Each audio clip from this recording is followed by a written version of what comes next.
Son las 9:13 de la mañana, las 8:13 en Canarias. Pepe Álvarez, buenos días. Buenos días.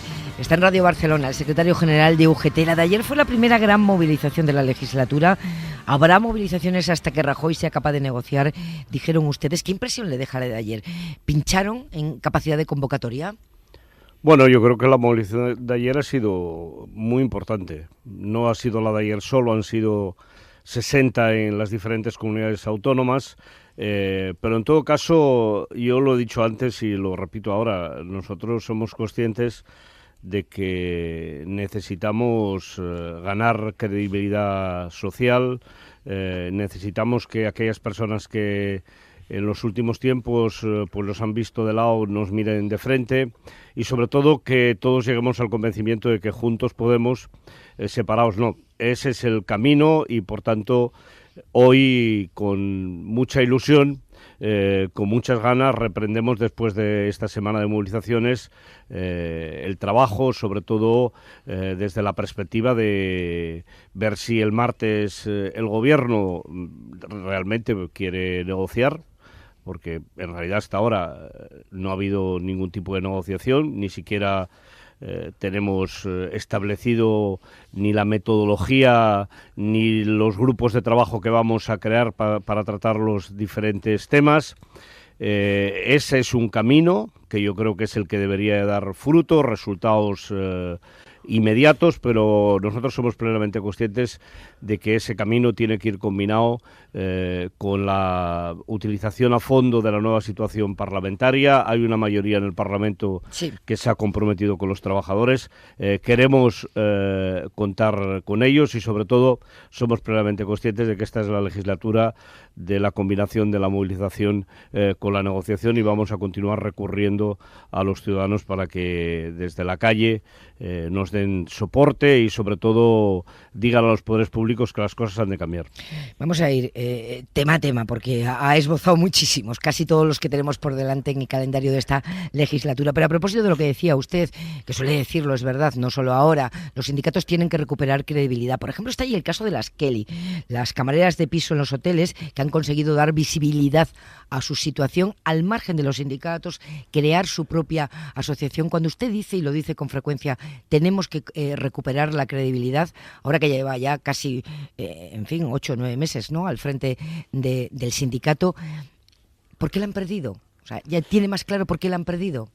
Bueno, lo tengo más claro, pero es que la verdad es que creo que no aportamos nada ahora haciendo un análisis de digo para llamar la atención de aquellos que nos escuchen y que estén pensando, bueno, quiero ir a un sindicato. Sobre todo porque nosotros hemos centrado mucho estos últimos 4 años la acción en las empresas, en los centros de trabajo, en las luchas seguramente por la pérdida de los puestos de trabajo en algunos sitios, y eso nos ha restado posibilidades desde la perspectiva global, y por otro lado tampoco hemos de ocultar que todas las cosas bien no las habíamos hecho, y entre las cosas que no habíamos hecho bien y el interés que ha tenido alguno en situarlo, pues también hemos estado en este río de porquería en el que vive nuestro país. Creo que es el momento de situar claramente cuáles son los objetivos desde la perspectiva general que tenemos los trabajadores y las trabajadoras, y específicamente en aquellos colectivos que tienen más dificultades, ¿no?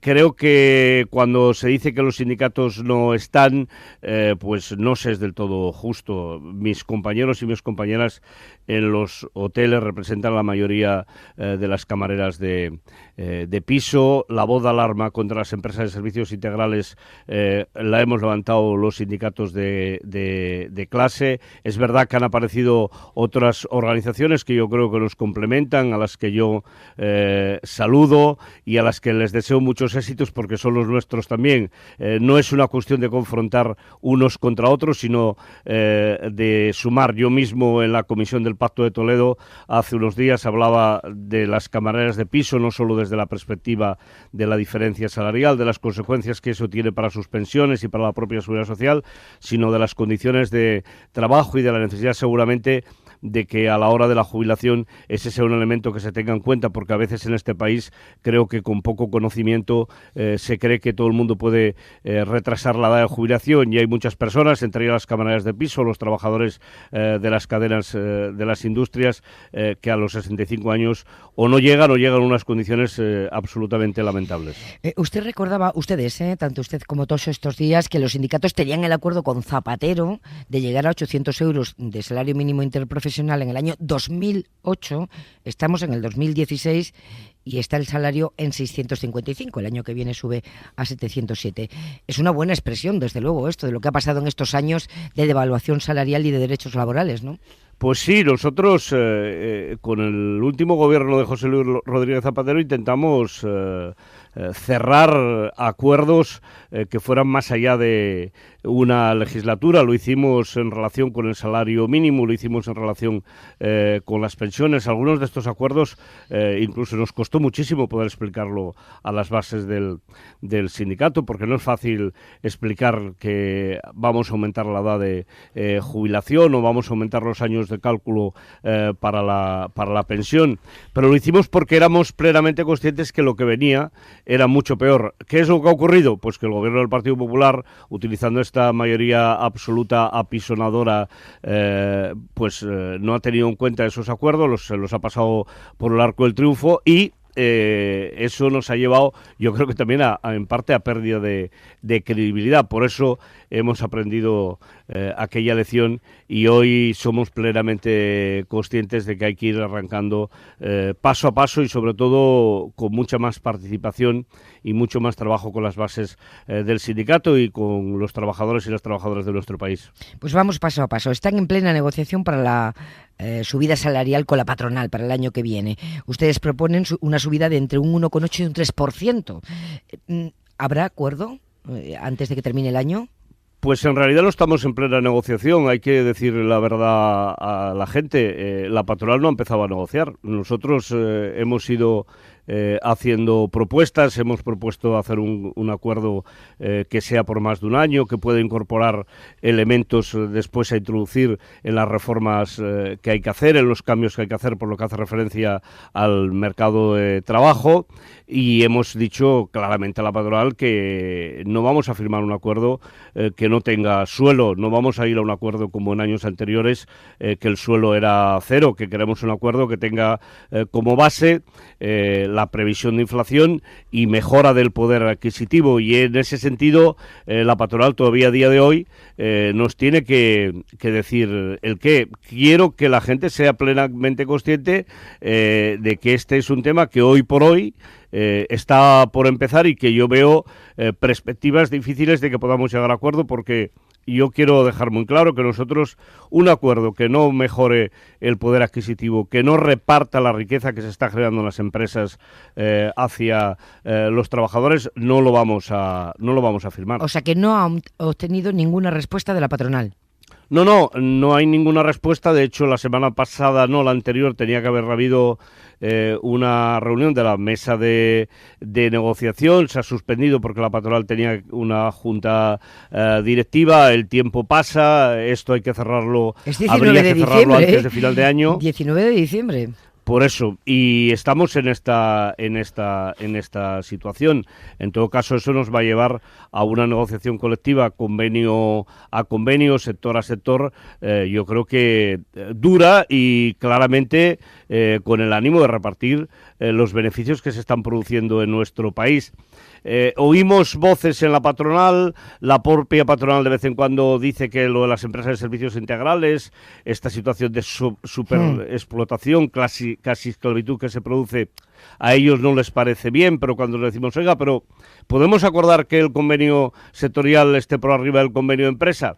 Entonces no encontramos respuesta. Ese es el problema que está habiendo con la subcontratación, ¿no? Le iba a preguntar justo ahora por esa proposición de ley que el PSOE lleva mañana al Congreso para acabar con esa parte de la reforma laboral, la que le da prevalencia al convenio de empresa sobre el convenio del sector. ¿Conoce la proposición de ley? Pues la verdad es que no la conozco a fondo. Ayer mismo en la manifestación he tenido la oportunidad de hablar con el señor Simancas, hemos tenido la oportunidad de hablar, tanto Ignacio como yo, con el responsable de la gestora que estaba en la manifestación, con una idea muy clara que nos gustaría poder coordinar las propuestas en esta materia, porque la propuesta que yo he oído es una propuesta que efectivamente es positiva, pero que no solventa de raíz el problema en relación con los temas de las empresas de servicios integrales. Es positiva.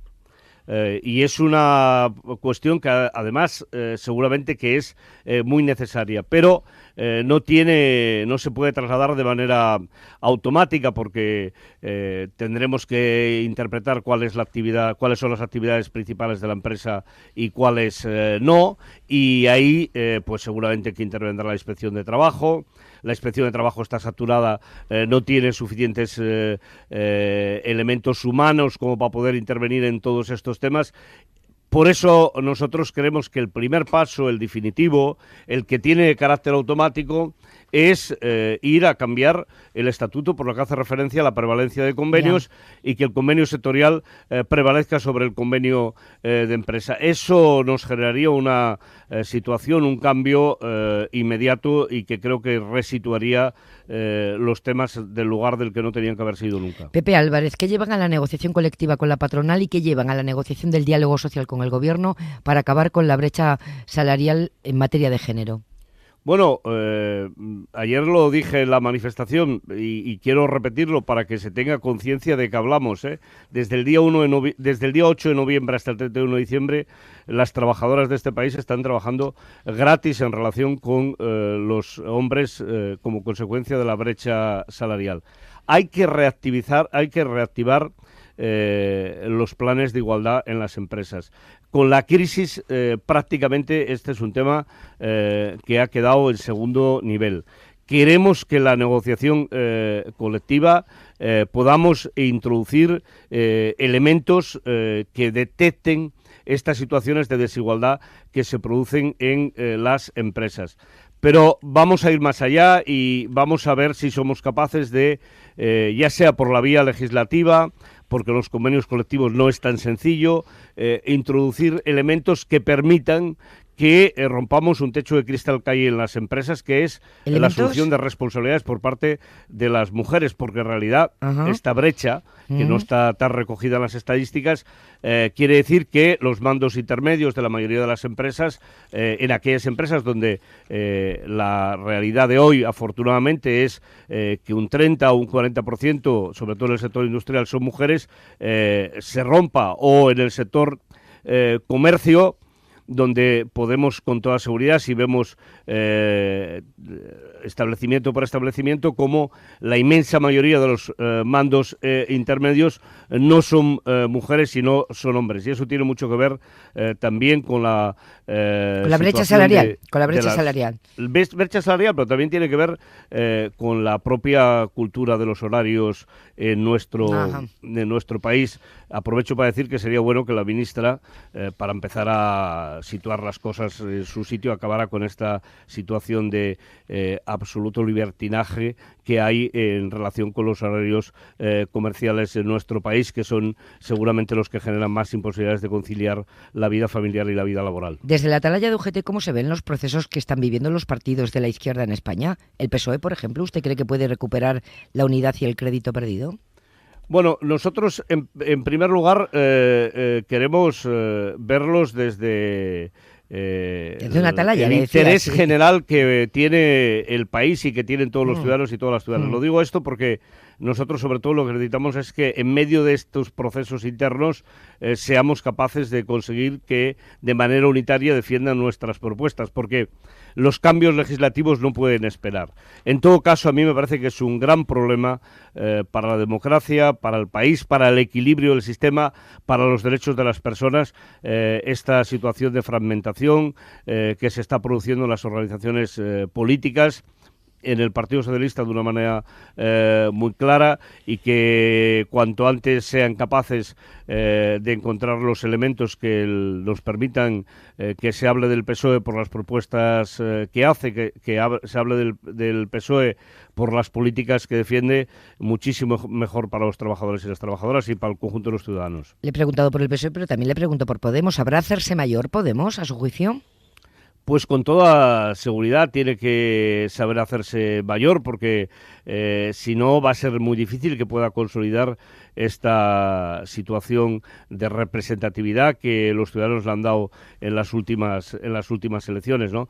Está por acabar de definir en los próximos años cómo va a quedar la izquierda en nuestro país, si va a ser mucho más plural, y este pluralismo incluso va a hacer que sea mucho más equilibrada o no. Creo que depende de ellos, y que harían muy bien, no solo mirándose desde la perspectiva interna, sino mirando a los ciudadanos, porque creo que la mejor manera de recuperar el camino es pensar en todas aquellas personas que están ilusionadas con que puedan tener una revalorización de su pensión en tiempo y hora, con que el Pacto de Toledo finalmente reequilibre la seguridad social y no haya ninguna posibilidad de que se recorten más las pensiones, o que nos devuelvan derechos y libertades que hemos perdido durante los últimos años. Ese papel, si hablan de eso, seguramente que será más fácil que si solamente están enganchados en los problemas internos, ¿no? ¿Usted personalmente está decepcionado? Mañana se cumple un año del 20D, de las elecciones que parecían que iban a cambiar radicalmente la forma de hacer política en España. ¿Usted particularmente está decepcionado con los partidos de la izquierda? Bueno, a mí me hubiera gustado que los partidos de la izquierda se hubieran puesto de acuerdo, es obvio. Nosotros hoy estaríamos en otra situación si hubiéramos tenido un gobierno de izquierdas y de progreso. Por desgracia no ha sido así. Creo que eso es lo que opina además la inmensa mayoría de los votantes de izquierdas, y por tanto ahora tenemos que vivir con esta situación que nos obliga a intentar en el Parlamento sumar esa mayoría, seguramente intentando nosotros hacer ese trabajo de ponernos de acuerdo en las propuestas, porque si no tampoco va a ser fácil, pero la vida es como es, y creo que tenemos que aceptarla como es, y en lugar de frustrarnos, creo que en todo caso hay que ver cuáles son las herramientas que tenemos e intentar visualizar el futuro con la nueva situación, y nosotros lo estamos haciendo, porque de la frustración no vamos a sacar nada. Pepe Álvarez, gracias por estar en la SER y mucha suerte. Muchísimas gracias a vosotros. Buenos días. Buenos días. En la cadena SER, Hoy por Hoy.